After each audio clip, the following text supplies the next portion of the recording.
Hello viewers, നമുക്കിന്ന് വെണ്ടയ്ക്ക കൊണ്ട് മോരുകറി എങ്ങനെയാണ് ഉണ്ടാക്കുന്നത് നോക്കാം. അതിന് വേണ്ടിയിട്ട് ഞാനൊരു 6 വെണ്ടയ്ക്ക എടുത്തിട്ടുണ്ട്. നല്ലപോലെ വെള്ളത്തിലിട്ട് കഴുകിയെടുത്താണിത്. ആദ്യം നമുക്കിത് എന്താ ചെയ്യേണ്ടതെന്ന് വെച്ചാൽ നമുക്ക് ഈ വെണ്ടയ്ക്ക ഒന്ന് ചെറുതായി നുറുക്കിയെടുക്കാം. ഇതേമാതിരി ഒന്ന് ചെറുതാക്കിയിട്ട് നുറുക്കിയെടുക്കാം.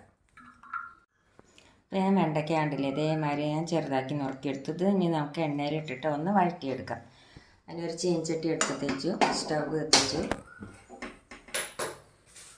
അതിലേക്ക് കുറച്ച് വെളിച്ചെണ്ണ ഒഴിച്ചു കൊടുക്കാം.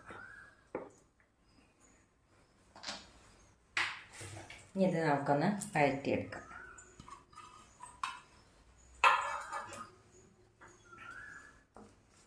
ഇത് വഴന്ന് വരുമ്പോഴേക്ക് വെണ്ടയ്ക്ക വഴന്ന് വരുമ്പോഴേക്ക് അതിലേക്കുള്ള അരപ്പ് നമുക്ക് റെഡിയാക്കാം. അതിനായിട്ട് ഞാൻ ഒരു ചെറിയ നാളികേരത്തിൻ്റെ പകുതി മുറി നാളികേരം എടുത്തിട്ടുണ്ട്. പിന്നെ 3 പച്ചമുളക് എടുത്തിട്ടുണ്ട്. നല്ല എരിവുള്ള മുളകാണിത്. പിന്നെ കുറച്ച് ജീരകം എടുത്തിട്ടുണ്ട്. പിന്നെ കുറച്ച് കുരുമുളക് പൊടിയും കൂടി വേണം. അത് ഞാൻ ഇതിൽ ഇട്ടിട്ടില്ല. കുറച്ച് കുരുമുളക് പൊടിയും കൂടി വേണം. എന്നിട്ട് നമുക്കിത് നല്ല നൈസായിട്ടൊന്ന് അരച്ചെടുക്കാം. അപ്പോഴേക്ക് ഈ വെണ്ടയ്ക്ക ഒന്ന് വഴന്ന് വരട്ടെ. അപ്പോൾ വെണ്ടയ്ക്ക നല്ലപോലെ വഴന്ന് കഴിഞ്ഞു. അതിനി നമുക്ക് കോരിയെടുക്കാം.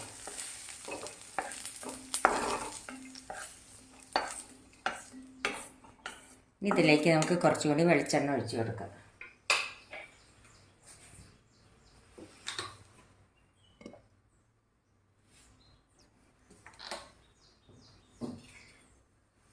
അതിലേക്ക് നമുക്ക് ഒരു 1/4 സ്പൂണ് കടുക് ഇട്ട് കൊടുക്കാം. കടുകൊന്ന് പൊട്ടട്ടെ. കടുക് പൊട്ടി അതിലേക്ക് നമുക്ക് ഈ ഉലുവ ഒരു 1/4 സ്പൂൺ ഉലുവ ഇട്ട് കൊടുക്കാം. അതിലേക്ക് നമുക്കൊരു വറ്റൽമുളക് ഇട്ട് കൊടുക്കാം. കരിവേപ്പിൻ്റെ ഇല ഇട്ട് കൊടുക്കാം. ഇനി അതിലേക്ക് നമുക്ക് ഒരു ചെറിയ സവാള നുറുക്കിയതാണിത്. ഒരു ചെറിയ സവാളയും ഒരു 4 വെളുത്തുള്ളി കൂടി ഇട്ടത് ഒന്ന് വഴറ്റിയെടുക്കാം. സവാള വഴന്നു കഴിഞ്ഞ് അതിലേക്ക് നമുക്ക് ഈ വറുത്ത് വെച്ച വെണ്ടക്കായ ഇട്ട് കൊടുക്കാം. ഇനി അതിലേക്ക് നമുക്ക് ഉപ്പും മഞ്ഞൾപ്പൊടി ഇട്ട് കൊടുക്കാം. കുറച്ച് മുളക് പൊടി ഇട്ട് കൊടുക്കാം. അത് നമ്മുടെ എരിവിനനുസരിച്ച് ഇട്ട് കൊടുക്കണം കേട്ടോ. കുറച്ച് മാത്രം ഇട്ട് കൊടുത്താൽ മതി. കാരണം നമ്മൾ പച്ചമുളക് അരച്ചിട്ടുണ്ടല്ലോ, അത് കാരണം.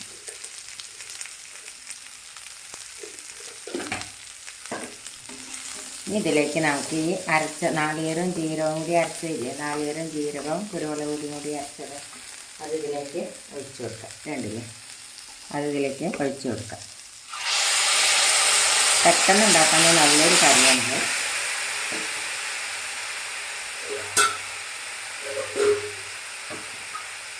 കുറച്ച് വെള്ളം കൂടി ഒഴിച്ച് കൊടുക്കാം. ഇനി ഇതൊന്ന് തിളക്കട്ടെ. അപ്പം നാളികേരം ഒഴിച്ചിട്ട് നല്ലപോലെ തിളച്ച് കഴിഞ്ഞ് ഇനി അതിലേക്ക് നമുക്ക് ഈ തൈര് ഒഴിച്ച് കൊടുക്കാം. തൈര് നമ്മൾ പുളി നോക്കിയിട്ട് വേണം കേട്ടോ ഒഴിച്ച് കൊടുക്കാനായിട്ട്. തൈര് ഒഴിച്ച് കഴിഞ്ഞാൽ നല്ലപോലെ നമ്മളിങ്ങനെ ഇളക്കി കൊടുക്കണം, അല്ലെങ്കിൽ പെരഞ്ഞി പോകും.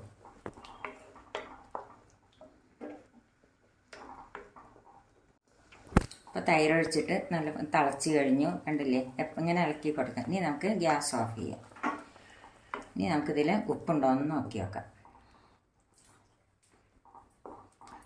അപ്പം നമ്മുടെ വെണ്ടയ്ക്ക മോരുകറി റെഡിയായി. ഇത് പെട്ടെന്ന് ഉണ്ടാക്കുന്ന നല്ലൊരു കറിയാണ്, നല്ല ടേസ്റ്റാണ്. അപ്പോൾ എല്ലാവരും ഇതൊന്ന് ട്രൈ ചെയ്ത് നോക്കുമല്ലോ. Thank you.